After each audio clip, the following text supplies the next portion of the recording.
Hey guys, Kent Davis. Today we're going to talk about homeowners associations in Panama. A couple things you need to know. Number one, they are completely different from the US in the sense of, more than anything, cost. Why? Well, on the surface, they are a heck of a lot cheaper. The main reason for that is mostly insurance and reserves. So in the US, you have much higher insurance costs for homeowner associations, specifically for damage, for negligence, for liability. You don't really have that type of coverage in place for all these buildings in Panama. And that's one of the reasons why homeowner associations are quite a bit lower. Panama, quite simply, is just not as litigious as the US. Yay! Now, what you need to consider, okay, a couple things. Number one, what's included in your homeowner association? What is the typical homeowners association rate in Panama? And what do you need to look out for? So here's what you need to know. As far as cost, typically homeowner associations are going to run anywhere from about $2 a meter to as much as $6 a meter. Now, $2 a meter translates to about 18 cents a square foot. What's that going to get you? And of course, it depends on the building, how many people are contributing, what else needs to be maintained, things like multiple swimming pools or no swimming pool, massive lobby with a ton of furniture, sometimes they break for small little lobby with a couch, those kind of things. So specifically, what's always included in a homeowner association in Panama? Well, obviously, common area maintenance. So that is generally either a full-time person or somebody who comes a couple times a week to keep up the grounds. Figure pool maintenance, the grass. We've got a lot of beautiful buildings with trees and flowers and plants and all that jazz. So you need somebody to come and take care of that, right? Those typically are going to cost anywhere from, if the guy's person is full-time, figure around $1,000 a month tops.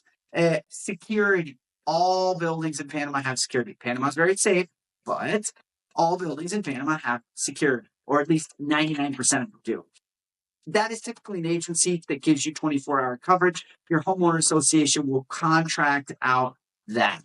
Now, here's the big difference between U.S. and Panama: reserves. We've talked about this in a past couple videos, but I figured I would specifically talk about this now.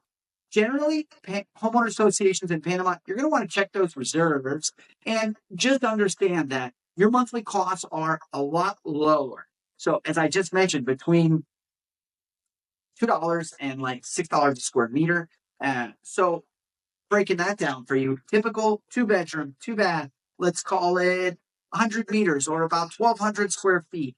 You would purchase that for, depending on the area, gee whiz, let's call it 200,000, right? Then you would be paying anywhere from about 180 to about $230 per month. Okay, that is, again, very typical, very specific, but you can sort of apply those numbers across the spectrum. Now, the thing that I mentioned, which is not covered, are your assessments. So we don't keep big reserves here. What would you get an assessment for? Well, maybe it's time to redo the pool. Maybe it's time to repaint the building. Generally, we like to repaint anywhere from 4 to 6 years, every 4 to 6 years, I should say. And that's expensive. I am in a 17-story building with 50 apartments, and we paid about $2,000 to do a lot of stuff, $2,000 each. But we got hit with that every like 4 years. And that was like to kind of redo our lobby, to make the pool look nicer, to redo the entire facade. We also manage buildings, so we have an idea about what it costs to like paint a building. For example, that same 20-story building, it's actually 17 stories, sorry. That 17-story building, I've got my garden on the rooftop. That cost us about $60,000 to repaint. Okay, and that's sealing everything, repainting, and that usually lasts for about 5 years before it starts looking not so nice. Same thing with the pool. You know, every so often you need to resurface the pool, which is annoying. Just got to take out all the water, resurface it, etc. Again, costs are lower in Panama. Labor, materials, a lot cheaper in the U.S. So overall, home ownership certainly much lower. When it comes to homeowners association, I think that still lower, even with those special assessments. Okay, what else is covered in a homeowner association? You've got, we already talked about common area maintenance, security, typically gas is going to be covered. We don't generally have buildings that meter their gas usage. It's just 1 meter coming in, everybody uses the gas, and then it just gets paid collectively, right? Water, some buildings, yes, some buildings, no. If you see a water meter outside your unit, then you're going to be paying individually for water. Power, obviously, you're going to be paying individually for your unit, but at anywhere from 20 to 26 cents per kilowatt hour for power, to something that's expensive, to something that's not so expensive, but that's about what you can expect for your monthly ongoing costs, as well as some special assessments. Happy to talk about this for hours, but don't want to put anybody to sleep. Thanks for watching. Have a great day.